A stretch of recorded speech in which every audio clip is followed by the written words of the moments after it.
All right, good morning. My name is Sean Vincent. I'm the principal at Whittier Middle School here in Poland.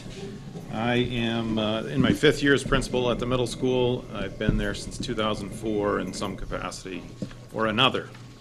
I want to just take you through my budget. You're going to find that it's fairly similar to last year's budget, but we'll start with Whittier by the numbers. For the most part, we have a population of about 250 students in a given year. I think last year we were around 245 to 249 throughout the year. But this year it's a little bit lower. We have kind of smaller class sizes. I think we have 119 in the 8th grade and 112 in the 7th grade. But you can see that our enrollment is going to have a little bump next year, and Rick alluded to that earlier. Much bigger class coming in, class of 150, as opposed to the normal 125. That's exciting. It'll be it's a fun place to be, and we'll fill it with all kinds of fun people. It'll be a great year next year. Our average class size this year, very comfortable, 16.7. That does not include our special education small groups. We are currently offering 6 special education small groups, which go anywhere from about 4 to 12. But for the most part, the class sizes, as you can see, 16.7. So next year, they'll probably be closer to 19 or 20. And some of that is students who are pulled out for those smaller groups that shrinks the size of the average class. You can see the students with IEPs, that's a pretty similar number to what Holly talked about across the district, around 18%. And our free or reduced lunch, that's kind of where we hover year to year. Our teaching staff, I'm not going to read this whole thing to you. I just want to point out a couple of items. See, we do share teachers across the district. As the other principals mentioned, we share a band, chorus, library, and PE teacher. Band, chorus, and library with the high school. PE teacher we share with Elm Street School. We share our special education social worker with Poland Community School, and our team leader with the high school. We also have a gifted and talented teacher 2 days a week, and then she is over at PCS 3 days a week. And small group of ed techs, 4 through special education, 1 in the library. I'm the principal, and I work with Don King and our administration. We do have a dean, which was added to the middle school a couple of years ago, and I really feel that like she's made all the difference in our school, and your support as a budget team. I really think we're doing what's right for middle school kids, having that extra support in our building. As far as our courses go, no big surprises. No cake decorating or anything like that. We have the full year courses: ELA, math, science, social studies.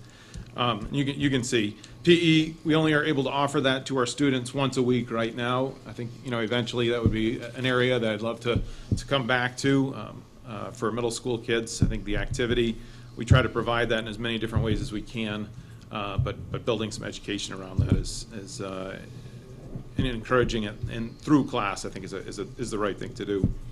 Our specials have gone to semester this year. Last year we tried to do a quarterly formula, and I think we're finding that the kids are getting more out of longer classes in art, tech ed, Spanish, and wellness. And then you can see our electives. Chorus is very strong this year, 54 students, out of 230. It's a pretty strong group. And they have a strong teacher.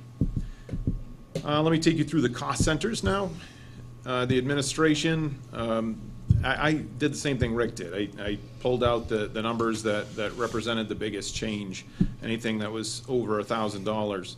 So the benefits costs, that includes the secretary and I at the middle school. So you can see that really the administrator benefits is the only area that rose, and Stacy already spoke to that a little bit. As far as regular instruction, we're at a 0% change even with the teacher salary increases. We had 3 teachers that changed last year. We had 3 experienced teachers that left, and we replaced them with 1 experienced teacher and 2 that are fairly new teachers. So you can see the difference in salary there. And as far as the purchase professional services, that money was moved to our instructional supply line. So it's not a total deleting that line or deleting that money, but it's elsewhere at this point. And then the biggest increases were around teacher benefit and teacher retirement.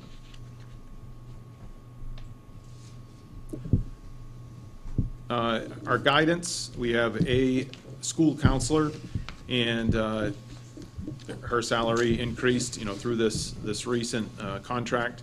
And we also put some additional money in our general supplies under guidance for an 8th grade college aspirations trip, but that represents about $600. In our library, it's just 0% change. We did move some money out of our book line, as the elementary schools did, and that money was, and in some cases, that money was just moved to different lines within the library, but we also have a pay raise for our librarian that will affect that category. Under academic, co-curricular, slight increase there. Really what 3% means in this case is $222. So that's, again, part of that contract, and it's an increase of $313 in stipends, a decrease of $134 in supplies, and then a couple of other small increases. But that's our co-curricular line. Co-curricular, of course, would include things like, for us, it's yearbook, student council, math club. What's that? Drama. It's a number of those different offerings to extend the student's day and to also provide some additional learning opportunities beyond that school day. The next page is athletics. The athletics co-curricular is a small increase, mostly due to stipend benefits and also supplies. What we try to do is we try to rotate a replacement of uniforms on an annual basis. This year we are planning to replace 60 cross-country and outdoor track uniforms. We use those same uniforms for both the fall cross-country season and the spring outdoor track season. And also 34 boys soccer uniforms are in the rotation this year to be replaced. In summary, our increase is $1,380, and that represents a 1/10 of a percentage increase. Of course, that doesn't include the operations and our summer school. However, I did tag summer school on the end. You guys have, yeah, you have that one. In summer school, you can see it's a large increase, 73%. The way that was budgeted last year, it really did not cover the cost. What we've done is we've adjusted it this year to actually real numbers, to cover 4 teachers to be at summer school for the duration of the program.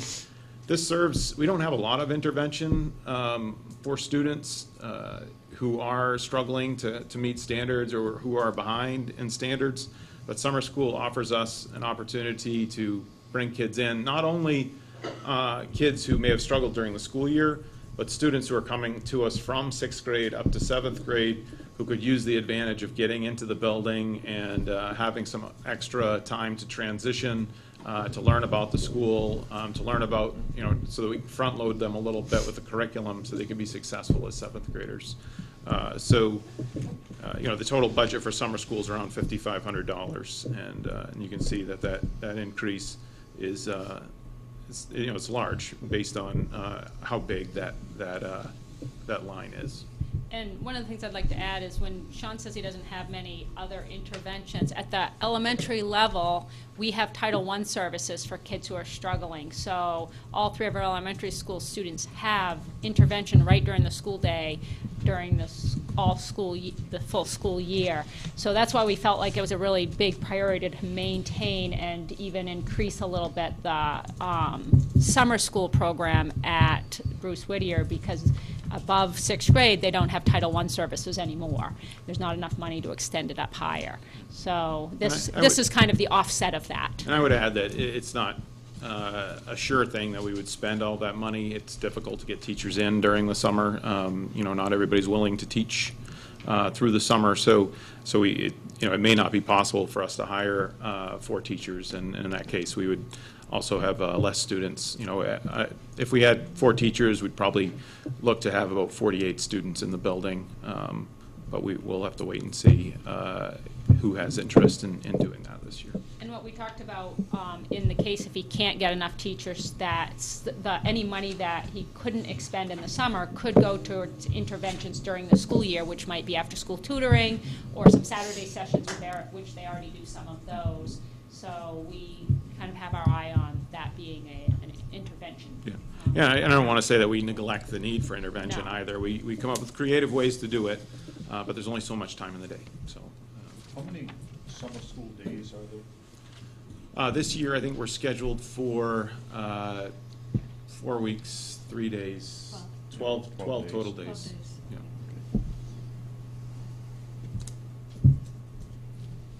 Good. Any other So- questions? Happy to talk about our school if you want to.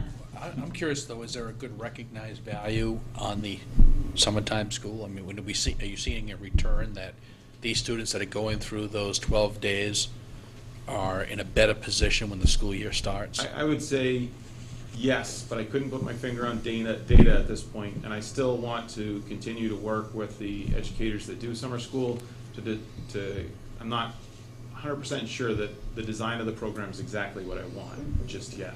I think we can get more efficiency of learning, you know, if we really put our heads together and continue to work on the design of the program. But it does give us some nice opportunity to work in smaller groups. I think the challenge sometimes is the clients. You know, they're not all in about being in for the summer, and it's a group of kids that struggled during the school year. So, you know, if we can find ways to motivate them, that's what I want to work on. Is, you know, what more can we do to design a program that kids want to be part of and that they can learn at the same time. And I think part of what's particularly important is that transition from 6th grade.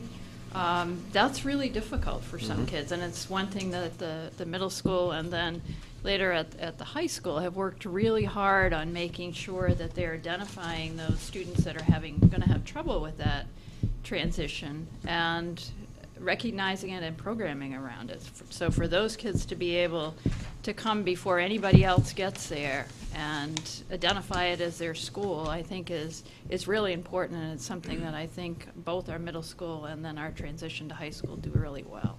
And one of the things that I'll add to that is the research on the transitions between schools is that the transition from elementary school to middle school has a pretty significant negative impact on student learning.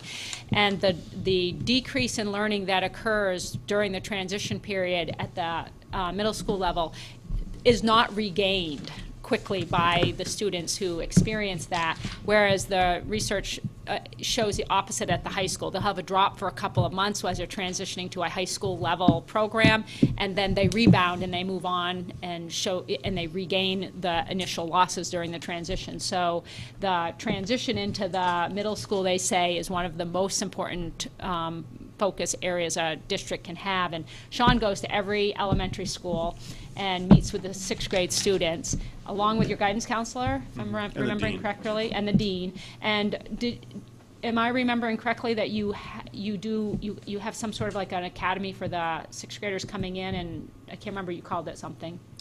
It is like I don't know, I think we called it Step Up Plus this year, yeah. But we bring everybody up in June so they can see their new school. Then also in August, we have a special list of students that have been identified by their 6th grade teachers as maybe they could use some extra time, you know, before the school year starts. So we go and we pick them up and we bring them in, and just for a few hours, the stuff that stresses kids out and probably stressed you out when you're going to middle school, with how to operate a lock and, you know, just how to get around the middle school and where to, you know, how to find the cafeteria, you know, things that really, as you get older, they don't seem to matter quite as much, but at that moment, it's a big stress, and kids are losing sleep over it. So if we can take that out of the equation That's what we want to And I do. think a positive thing around that is you use other kids to help Yeah. teach that. So it also gives some of those students that are already there some real leadership kinds of experiences, and that then I think you build on during the year. So there are lots of ways in which our middle school is building leadership and having peers support peers, which I think is a very positive thing. It's probably no different than changing jobs. Probably a lot. You gotta more. learn with the bathroom. Except they're Yeah. 13 Who's who in or the zoo? 12 instead of- Where do I find this? Who do I Yeah. call? What's the phone number? Holly's